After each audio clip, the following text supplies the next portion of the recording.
We're starting to get governor ads. Yeah. Everybody's lining up to replace Ron DeSantis. Term limits. They all know DeSantis cannot run for a third term. They're coming for him. Wide open.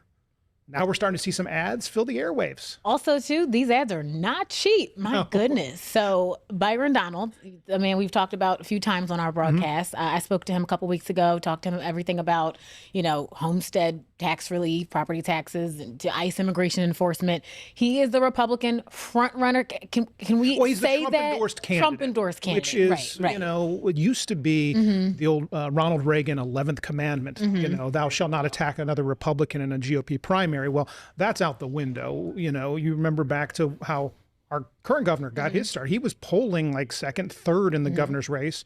Then Donald Trump endorses him. Next thing you know, Adam Putnam, who had been the ag commissioner, he's an afterthought, finishes a distant second in the GOP primary. Crazy. And the rest, as they say, is history. Well, Donald Trump's at it again. He's endorsed Byron Donalds in a rather crowded GOP field. Yes, that's the thing. There are a lot of candidates. And this ad leans very heavy into that Trump endorsement. In fact, all of the communications from the campaign always refers to Byron Donalds as the Trump endorsed candidate. Exactly, right. So in the ad too, as you mentioned, that's a perfect segue.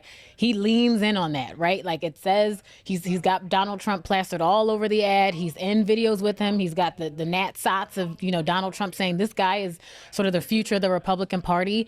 If you're not familiar, Black man from Bronx, New York, just to give you a little background, if you're not really heavy into politics, he's been representing the 19th Congressional District for some time now, I think since 2021. Very, very outspoken conservative candidate for governor. Yeah, and I mean, his conservative bona fides go all the way back to when he was in the Florida legislature. So he's been in the political mix for a while. But again, it's a crowded field. You have Paul Renner, who's out of Palm Coast. He's former Speaker of the Florida House. He's in the race.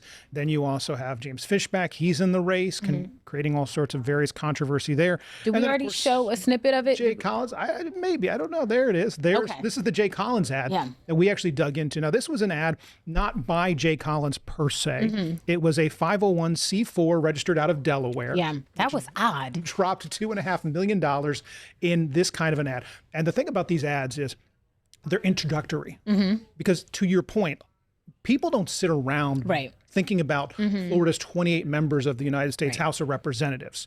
They maybe know their congressman, maybe one or two others, but they don't know them all. Yeah. And so if you're Jay Collins, if you're Paul Renner, if you're James Fishback, if you're Byron Donalds, you've got to introduce yourself to voters because if you don't introduce yourself, your opponents will.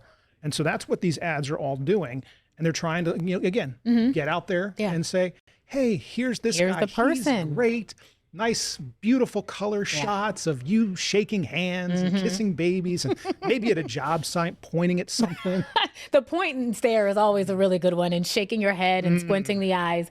That ad is just so interesting to me because, as you mentioned, Jay Collins didn't fund that ad. He didn't purchase the airspace. He didn't spend the money for it. It was a nonprofit out of the first state, Delaware, which is known as a social welfare organization, that the group, so to speak, that actually funded it. And I was like, I went down a rabbit hole last night because I'm like, why is Delaware supporting a candidate for governor, a Republican candidate for governor in Florida? By registering it exactly. You don't have to disclose a lot of things. I found that they like to address systemic issues. They like to influence national standards, and they want to support vulnerable populations that move across borders. So it gave me like a little bit of logic. They're thinking, look, people move from here to here, and also they want to see change for, I guess, the entire country. And they understand the polarization that Florida is in terms of a state. And if they can influence elections here in Florida, then they've got a lot of sort of wind beneath their wings. Yeah, and I mean, the good thing about these dark money groups is, especially when you're dealing with one like this that is a 501c4, they're obligated to spend a chunk of their money on what they're supposed to do, and then they can spend another chunk, usually it's like half and half, on whatever they want to do. And as long as they stick to those very loose guidelines, you never get to know who's funding these groups.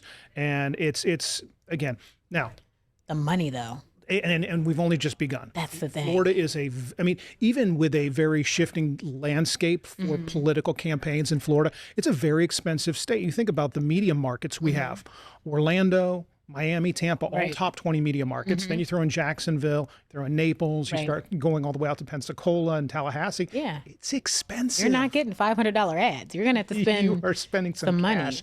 And they were spending them everywhere. Byron Donalds, I think his ad was, what, $1 million? And then Jay Collins, the ad that was, put out on his behalf, I think I saw 2.24 million as well. Yeah. So, and like you said, this is the tip of the iceberg. Very early on. I mean, we won't even vote in the primary till August 18th. So this is the beginning of it. And once we get closer to that, then you're going to start to see the field narrow, and you're going to see the ads probably go from being very much like, hey, this is Lauren Melendez. We all love her. She's wonderful too. And look what he did with your tax dollars. Lauren Melendez. I know, it's like the phantom scary black voice. And white photos of you scowling. Yes, that's what and part of the reason you also do this is because voters, again, don't really know who. Now, if you look at polling on this has been kind of, the most recent was Mason-Dixon back in mid-January, had a poll out there. Donalds was about 30 points ahead of the rest of the field. David Jolly on the Democratic side was about 4 points ahead of Mayor Jerry Demings. But the front runner in both is undecided. It's basically 50% of the voters on the Democratic side and Republican side do not have a set opinion of who they're going to vote for yet. So with half the electorate out there undecided, you've got to establish who you are. I was going to say, this is absolutely fodder for those who are, they're campaign managers and the candidates themselves to say, look, this is money well spent. The constituents don't know who they want. It's sort of anybody's race at this point. And, with just a couple months left for Governor Ron DeSantis, they've got to make an impression, and they've got to do it fast, especially with the amount of polarizing issues and the divisiveness in terms of things that are affecting everyday Americans in Florida. And the other two things that are lingering out there, DeSantis' approval rating. Governors tend to be pretty popular in their home states. DeSantis is right at about, again, we're going back to Mason-Dixon, which most recent poll, although it's not super recent, 50% approval. Okay. Not bad. It's not terrible. Right.